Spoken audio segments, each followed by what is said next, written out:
truth of the matter is that most people don't realize that the majority of people suffer their first major heart attack on Monday morning between 8 a.m. and 9 a.m. People getting ready to go to jobs that they don't like, jobs that are making them sick. What is it that you could love doing 7 days a week that'll bring a smile to your face? Think about that. You've got to start saying yes to your life. You've got to start saying yes to your dreams, yes to your unfolding future, yes to your potential.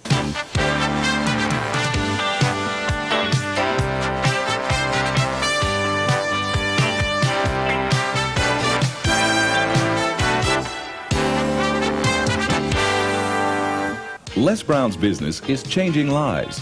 He touches thousands of people each year. He talks to Fortune 500 companies and to personal development groups about how to find success and fulfill your dreams. In essence, his best message is himself, because Les Brown knows what it is to have come up the hard way. Les and his twin brother were adopted at the age of 6 weeks by Miss Mamie Brown, a single woman with little money and a big heart. The boys grew up in the low-income area of Liberty City outside Miami, Florida. In the 5th grade, Les was mistakenly labeled EMR, educably mentally retarded, and he became a child nobody thought would amount to anything. After making it through high school, Les set out to prove them wrong. He started on the radio, moved to Ohio, and made himself a local star as a fast-talking disc jockey. He soon became an influential community spokesman. Then he ran for the Ohio State Legislature, where he served 3 terms and became chairman of its Human Resources Committee. Les Brown is now a nationally acclaimed motivational speaker who's taught thousands of people the techniques he's used to overcome the obstacles he's faced in his own life.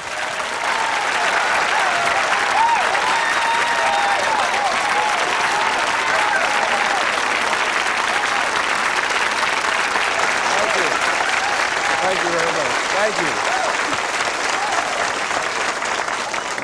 you. You guys look like you're ready.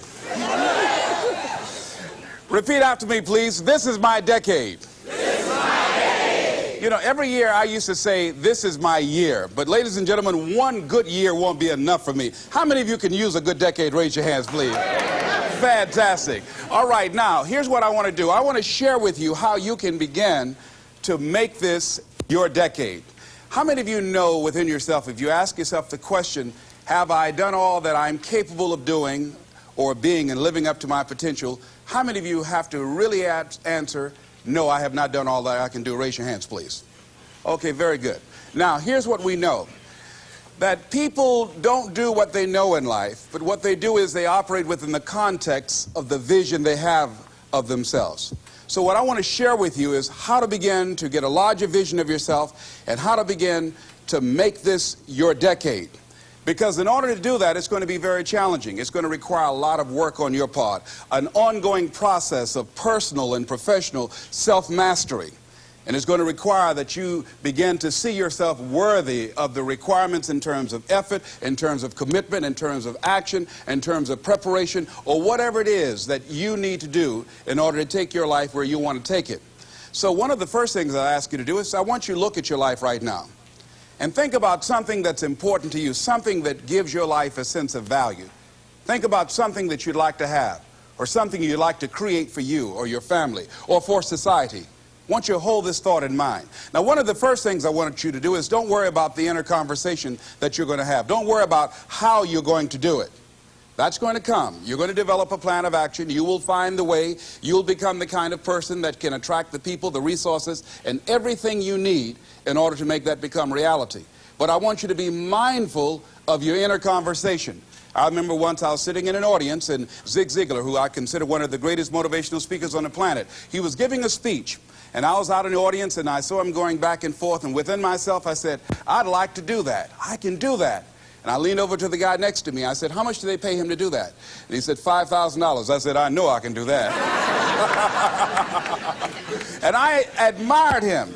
And then On the way home, when I was driving from Tampa, Florida, back to Miami, Florida, my inner conversation kicked in. And it said, Les Brown, you can't do that. You don't have a college education. Les Brown, you can't do that. You don't have the money. You don't have the contacts. You've never worked for a major corporation. What makes you think that you can make more in 1 hour talking than you've made working for a whole month? Now, I want to ask you a question. How many of you have ever thought about something you wanted to do and you talked you out of it? Raise your hand, please. That inner conversation, ladies and gentlemen, is the reason that most people take their greatness, take their ideas to the graveyard with them. You know, the wealthiest place on the planet, a minister said recently, and it was so true, is not the gold mines in the various areas of the world or the diamond mines. The wealthiest place on the planet is the graveyard. Because in the graveyard we will find inventions that we never ever were exposed to. Ideas, dreams that never became reality, hopes and aspirations that were never acted upon. Because most people allow that inner conversation, for whatever reason, to keep them from ever pursuing their goals. So let us begin to look at what's required in order to make this our decade. Why is it that most people don't ever reach their goals or live up to their true potential? One is fear. And there are only two kinds of fears that we're born with. The fear of falling and the fear of a loud sound. All other fears we learn, like the fear of failure. The next is the fear of success. That's one of the major challenges I had to deal with. I was working on a major project, and after it began to grow and it was extremely successful, I panicked and I walked away from it and gave it to someone else because I didn't believe that I could handle it. The other thing that keeps most people from reaching their goals is that a lot of people become comfortable. They stop growing. They stop wanting anything. They become satisfied.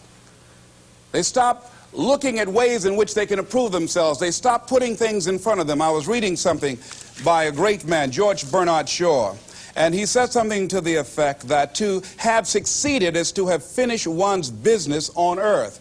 Like the male spider who is killed by the female spider the moment he has succeeded in his courtship.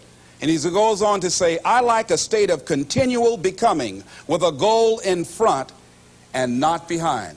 I remember after giving a speech at a major corporation, a gentleman came up to me who was up in years, and he said, you know, that's real great motivation for you young guys, but I've done all my work. There's nothing else for me to do. I said, oh, yes. You've got a lot to give. You have a lot to offer. The fact that you're still here means that your business is not through yet. The other thing that keeps us from reaching our goal is not feeling worthy. That's where a lot of people get stuck. Because, see, when you don't feel worthy of your goal, you'll begin to unconsciously engage in self-destructive behavior, like procrastinating, constantly putting things off, squandering your time, and that's what life is made of. Something else that keeps us from reaching our goal, and that is many times because we spend so much time complaining and blaming everybody or everything. I'm reminded of a friend of mine who talked about the fact that one day he was walking by this house and some people were sitting on a porch, and there was a dog on the porch, and this dog was just moaning and groaning. So he was curious, and he asked the owner, he said, why is this dog moaning and groaning? And the owner said, because he's laying on a nail. He said, well, why doesn't he get off? He says, it's not hurting bad enough for him to get off. How many of you